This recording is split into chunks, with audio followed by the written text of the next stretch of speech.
My name is Emily Andre. And my name is Amy Green. For our job analysis, we were able to watch Amy Rice with her client, Allison. Amy is a personal trainer and works at the Coppermine Gym in Baltimore.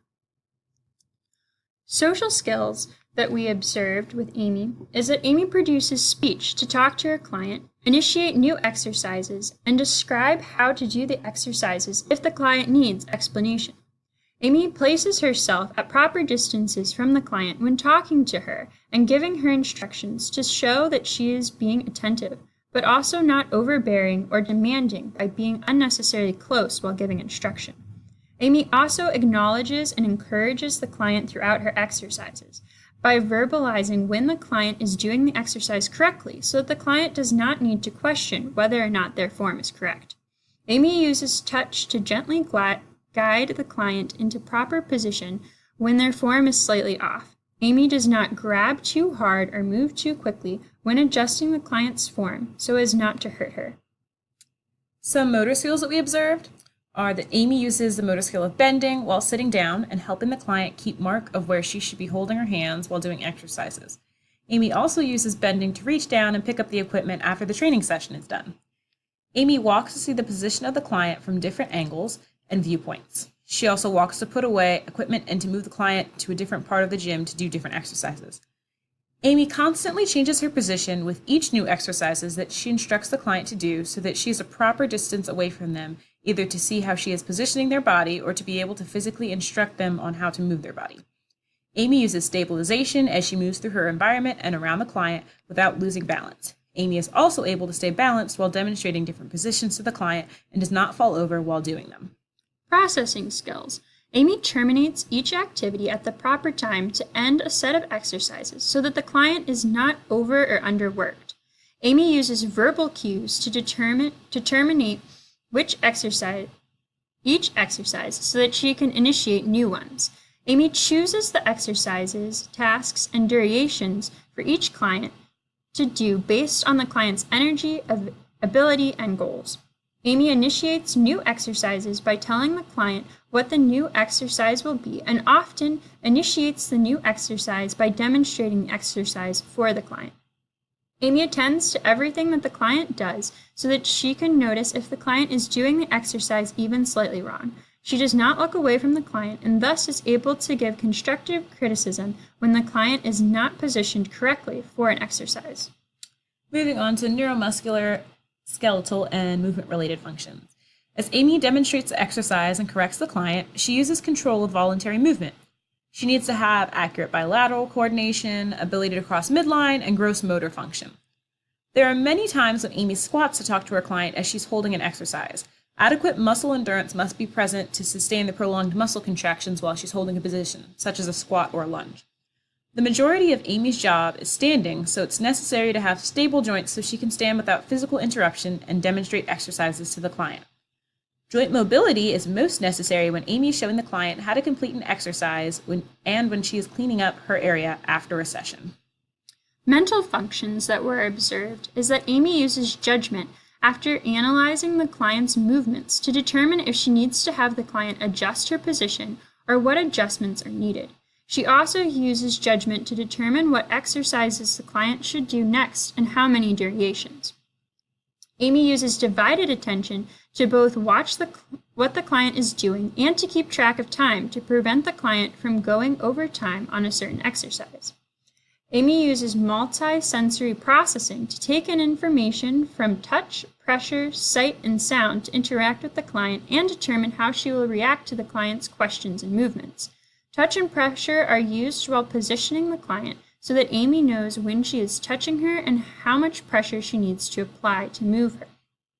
Amy uses motivation and energy by showing enthusiasm for each of the exercises that they do to help motivate the client. Amy encourages the client and helps to motivate them to keep going with the last repetitions even when the clients are tired. For perceptual functions, since there are many obstacles such as exercise equipment and exercise machines in the gym, Amy needs to be able to safely navigate through the environment as she coaches her clients. Amy is constantly reaching out to adjust her client's form and alignment. To properly do this, she needs adequate depth perception to be able to reach and move different pieces of equipment as well. Amy needs to be able to judge the space in between her exercise equipment and her client so she can effectively walk in between the two. And for temporal relations, Amy constantly has to keep time for her client so they can effectively perform their different activities within the amount of time they are allotted. She keeps track by either counting on her watch or her phone, but when she thinks of other exercises, she has to be able to relate the time of the exercises to each other. Sensory functions. Amy needs to have operating vision in order to carry out her duties. While working, she has to visually assess the client's position and body in order to correct them. While the client is following Amy's commands, Amy uses vestibular functions to keep her balance while she walks around, leans over, bends down, and squats down to correct and encourage the client. Amy needs to keep an eye on multiple things at once, so she can change the position of the client's legs while looking at the client's shoulders. Knowing where her arms are moving the client's legs is proprioception.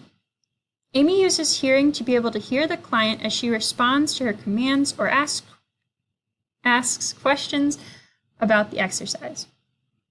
There are 4 possible ergonomic risk factors that we observed in this work environment. First, Amy transitions multiple times between standing, squatting, lunging, and bending.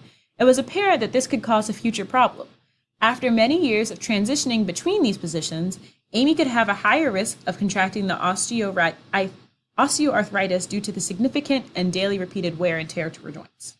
Because of the location of the fitness steps, Amy was observed leaning over them to adjust her client's form. This could potentially affect her ability to stabilize herself and position herself effectively from the client. She could also potentially hurt her back or pull a muscle while trying to lean over the fitness steps. Thirdly, while observing Amy, she was viewed sitting on the edge of the front of the treadmill so that she could help the client position her arms while also being at the same level as the client. However, sitting on the front of the treadmill positioned her back and hips at an angle which was not healthy for keeping them aligned. Doing this repeatedly may cause problems for Amy's back and hips due to poor positioning. The gym has placed many machines close to each other in order to maximize the amount of machines in the gym.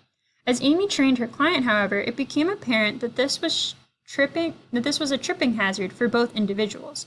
They would have to walk around other machines and equipments and work in a small area in order to avoid running into machines or other individuals using the machines.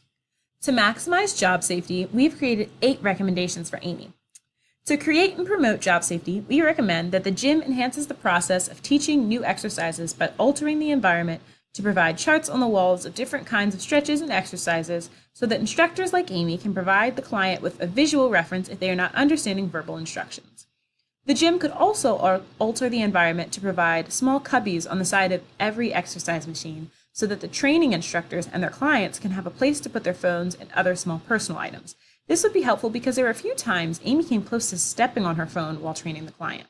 To establish and restore the person, we recommended that in order to avoid back injuries, Amy should consider establishing a back stretching routine for at least 5 minutes in between a minimum of 2 clients that would help her prevent injury. Amy should also establish a more consistent routine for using the machines for the exercise that the client does so that Amy does not have to squat on the floor as much and in a position where she might hurt her back. If the client uses more machines, then Amy would be able to stand for more of the exercise. 2 modification recommendations are to have the gym move the machines further apart in order to reduce the risk of falling due to having machines so close together. This would provide Amy with room to move around her client without having to consistently check to see that she will not run into anything. In order to cut down on the pressure of divided attention, the gym could place a large digital clock in each open area. Because of the clock, Amy would not have to constantly check her watch, and she could spend more time adjusting her client without having to worry about losing time. To prevent Amy from pulling a muscle in her back or losing her balance while instructing her client, the fitness steps should be moved so that she can be the proper distance from her client on every side and not have to lean over the steps.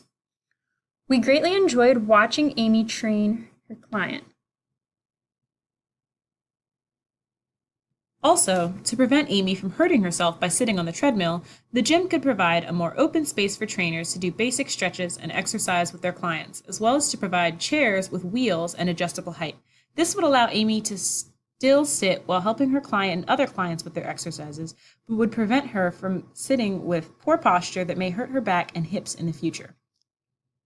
Overall, we observed that Amy's job was relatively safe. However, these few ergonomic suggestions might be used to increase job safety in Amy's place of work for her and other personal trainers. Thank you.